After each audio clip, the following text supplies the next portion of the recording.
Fledged complaint from somebody and then act upon it, దాని మీద మీరు చర్య తీసుకోండి అనే వైఖరి తీసుకున్నారు. ఇప్పుడు క్రీడాకారులతో చేయించారు ఈ ఫిర్యాదు. అవును.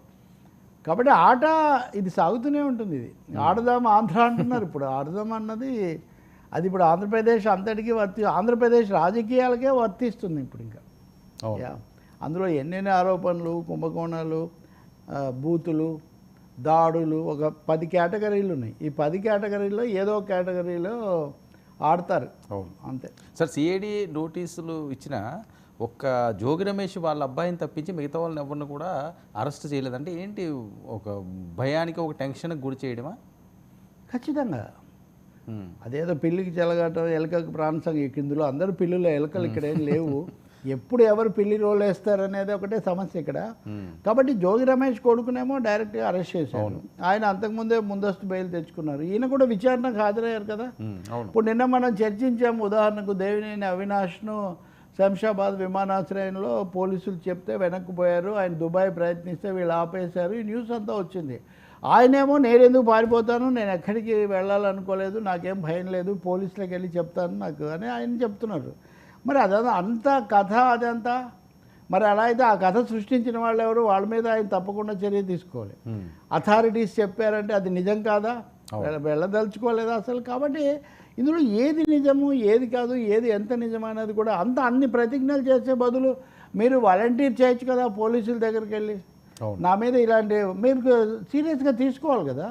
నా మీద ఇలాంటి కథలు ఎందుకు వదులుతున్నారు, నేను మీ దగ్గరికి వచ్చి సహకరించడానికి సిద్ధంగా ఉన్నాను అని ఎందుకు అనడం లేదు? మీడియా ప్రకటనలు, మీడియాను వేదికగా చేసుకొని మీడియాలో ఫుట్బాల్ ఆడుతున్నారు వీళ్ళందరూ. అటువైపు వాళ్ళు ఇటువైపు వాళ్ళు కూడా మీడియాతో ఫుట్బాల్ ఆడడం లాగా ఉంది తప్ప పొలిటికల్గా పోలీస్ పరంగా వీళ్ళు చేయట్లేదు. ఇప్పుడు జోగి రమేష్ ఉన్నాడు ఉదాహరణకు. ఆయన నాకేం నేను వెళ్తానన్నాడు, ఆయన వెళ్ళాడు. అవును, వెళ్ళి అక్కడేదో ఓ పద్ధతిగా చెప్పాడు, బయటకు వచ్చి ఇంకో పద్ధతిగా చెప్తున్నాడు. ఏమన్నాడు ఆయన అక్కడ? అయ్యన్న పాత్రుడు ఇప్పుడు స్పీకర్ అనుకోండి, గౌరవ స్పీకర్. ఇప్పుడు ఆయన చాలా తిడితే ఆయన బాగాలేదు, మీరు ఆయనకు చెప్పండి అని నేను ఆయనకు చెప్పడానికి వెళ్ళాను తప్ప ఇంకోటి కాదు. నన్ను అరెస్ట్ చేస్తే నేను అన్ని చర్యలకు నేను సిద్ధంగానే ఉంటానని ఆయన చెప్తున్నారు. ఖచ్చితంగా అలా దాడికి వెళ్ళటం, అదో దండయాత్రలాగా వెళ్ళటం పొరపాటే. నిరసన వేరు, దండయాత్ర వేరు, ఒక విధమైన ఉద్రిక్తత రావడం వేరు. ఇదంతా అప్పుడు జరిగింది. ఆ రోజు కూడా నేను మాట్లాడాను.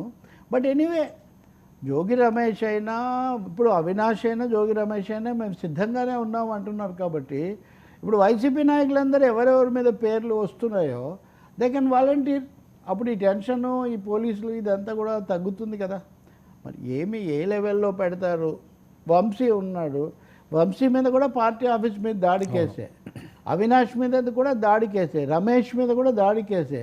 అంటే ఇప్పటి వరకు అరెస్టుల దాకా మనం వింటున్న పేర్లన్నీ ఇవి అవినీతి కేసులు కాదు, ఎక్కువ భాగం దాడి కేసులు. అవును. అవినీతి కేసుల విషయానికి వచ్చేసరికి మీరు ఎఫ్ఐఆర్ పెట్టాలి, దాని మీద కోర్టు అనుమతి తీసుకోవాలి, కోర్టు చెప్పిన తర్వాత ఛార్జెస్ మీరు ఫ్రేమ్ చేయాలి, అది కోర్టు చేతిలో ఉంటుంది. కాబట్టి ఫస్ట్ ఫేజ్లో మొదటి దశ అరెస్టులు, దాడుల కేసులు తీసుకోవడం అనేది దాడి నిర్దిష్టంగా జరిగింది కదా ఆ రోజు మీరు వచ్చారు. కాబట్టి దాన్ని తీసుకొని దాని మీద ఎవరో ఫిర్యాదు చేశారు, మేము చేస్తున్నామని వాళ్ళు చెప్తారు. బహుశా రోజా మీద కూడా ఆడదామా ఆంధ్ర అనేది ప్రధానంగా వినిపిస్తున్నప్పటికీ ఏదో అంటామా ఆంధ్ర అన్నట్టుగా, అది తిడతామా ఆంధ్ర అన్నట్టుగా ఆ అంశాలు వాళ్ళు తర్వాత ముందుకు తెచ్చే అవకాశం ఎక్కువగా ఉంటుంది.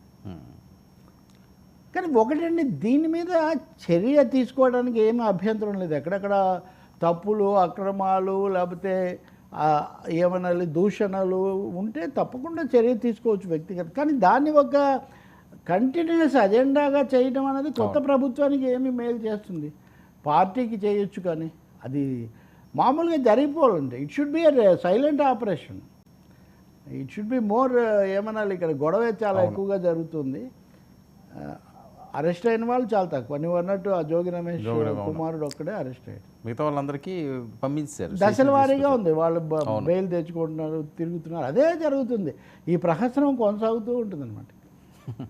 1 సంవత్సరం 2 సంవత్సరాల వరకు ఇదే పరిస్థితి, ఇదే పరిస్థితి ఇంకంతే. కనీసం 1 year ఫస్ట్ ఇయర్.